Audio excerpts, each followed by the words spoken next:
కి మనందరికీ తెలిసినట్టే unprecedented rainfall అండి. 2, 3 రకాలుగా విజయవాడ ఇబ్బంది పడింది గత 4, 5 రోజుల్లో. ఒకటి ఒకే రోజు మీరు శుక్రవారం, శనివారం రోజు చూసుంటే 26 సెంటీమీటర్ల వర్షపాతం. 200 సంవత్సరాల రికార్డెడ్ హిస్టరీలో మేము సిపిఓ దగ్గర డేటా కూడా చెక్ చేసాము.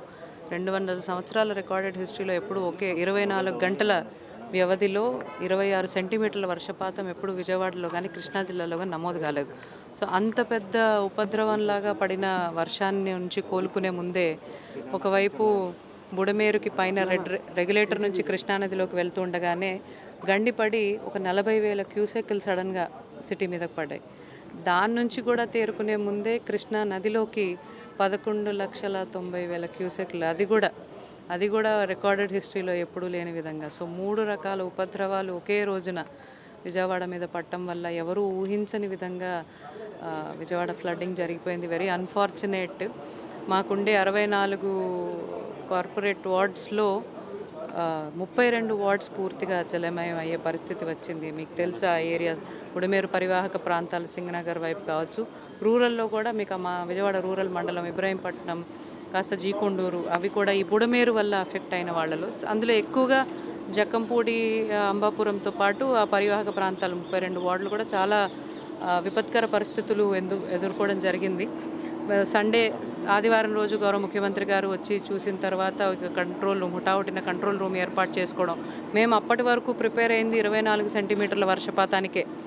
ఈ కృష్ణానది నుంచి వచ్చే 11 లక్షల క్యూసెక్కులకు కానీ, బుడమేరుకి గండి పడుతుందని కానీ ఎప్పుడు ఊహించని పరిస్థితుల్లో 40,000 క్యూసెక్లు అక్కడ వస్తుందని కానీ ప్రిపేర్ అవ్వలేకపోయినాం. అది జిల్లా యంత్రాంగం రిసోర్సెస్కి కానీ మనుషులకు కానీ సరిపడనంత హ్యాండిల్ చేయలేనంత పరిస్థితి వచ్చింది. కాబట్టి గౌరవ ముఖ్యమంత్రి గారు రావడం జరిగింది.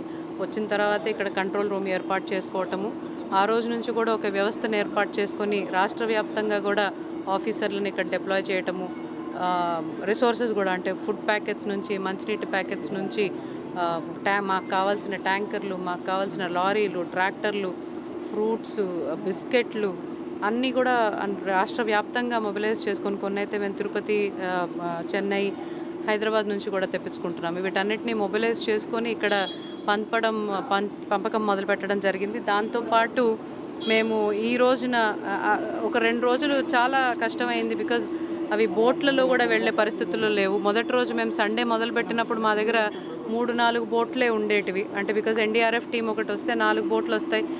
26 సెంటీమీటర్స్ కాబట్టి ఒక ఎన్డీఆర్ఎఫ్ టీం అనుకున్నాం. కానీ ఆ బుడమేరు వచ్చిన దానివల్ల ఈ రోజున మా దగ్గర 29 ఎన్డీఆర్ఎఫ్ టీమ్స్ 2 బోట్లతో మొదలుపెట్టి నిన్నటికి 300 బోట్ల వరకు ఆపరేట్ చేయగలగటం, బోట్స్ ద్వారా ఫుడ్ పంపకాలు చేయటం, ట్రాక్టర్లు, లారీల ద్వారా ఫుడ్ పంపకాలు చేయటం, కొన్ని సందర్భాల్లో ఎయిర్ డ్రాప్ కూడా చేసి డ్రోన్స్ ద్వారా కూడా ఫుడ్ పంపకాలు చేయడం జరిగింది.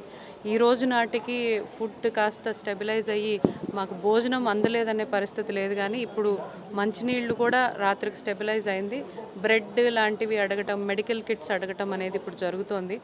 ఇప్పుడు మీరు చూస్తే ఈరోజు ఉదయం నాటికి ఆల్మోస్ట్ 26 వార్డ్స్ చాలా వరకు రిసీడ్ అయిపోయినా ఇంకా ఆ జక్కంపూడి, అంబాపురం, సింగ్ నగర్లో నందమూరి కాలనీ, పైపుల్ రోడ్డు, వాంబే కాలనీ, కండ్రిగా లాంటి ప్లేసెస్ ఇంకా ఇనండేట్ అయి ఉన్నాయి. సో లెవెల్స్ ఆఫ్ ఇనండేషన్ తగ్గిన దగ్గరంతా శానిటేషన్ చేసుకుంటూ రావటం మొదలుపెట్టాము. కానీ ఇనండేషన్ ఇంకా కాస్త ఉంది.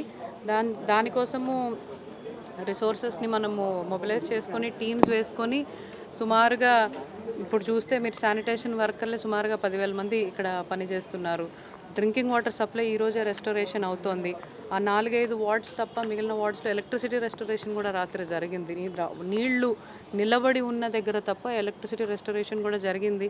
పరిస్థితులు ఇలాగే ఉంటే, ఇప్పుడే మబ్బులు విడుతున్నాయి, పరిస్థితులు కానీ ఇలాగే ఉంటే ఆ బుడమేరు క్యాచ్మెంట్ ఏరియాలో పైన ఇంకా వర్షపాతం ఎక్కువగా లేకపోతే నార్మల్సీ ఈరోజు రాత్రికి రావచ్చని అనుకుంటున్నాము.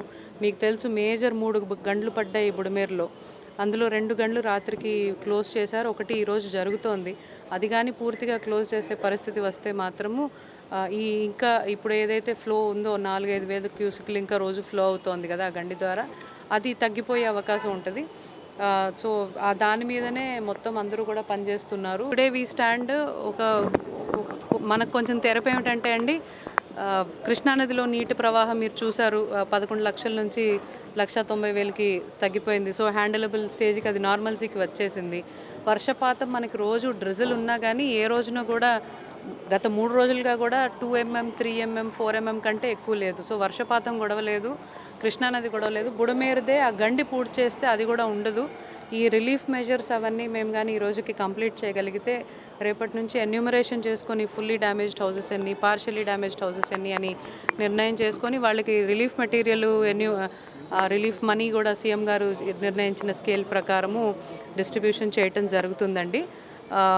సో ఈ ప్రస్తుతానికి అన్నీ కూడా గత 5 రోజులుగా పగలు రాత్రి కూడా ఇక్కడే కంట్రోల్ రూమ్లో ఉండి, బికాజ్ బయట నుంచి స్పెషల్ ఆఫీసర్స్ వచ్చినా జిల్లా యంత్రాంగం వారికి అందుబాటులో లేకపోతే వారికి ఏ చిన్న అవసరం ఉన్నా కానీ మా వైపే చూస్తారు. సో వారి అందుబాటులో ఉండటం, వాళ్ళకి కావాల్సిన రిసోర్సెస్, వాళ్ళకి కావాల్సిన ప్రాంతాల మీద అవగాహన తీసుకురావటం కావచ్చు.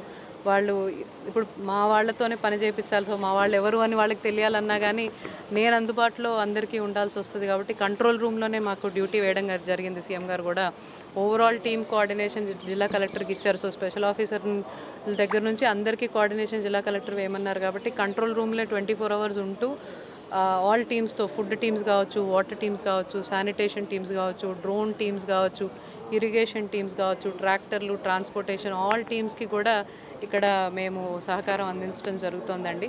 వీఆర్ ఎక్స్పెక్టింగ్ నార్మల్సీ ఈరోజు వచ్చేస్తే రేపటి నుంచి మేము ఎన్యూమరేషన్ చేసుకోవచ్చని.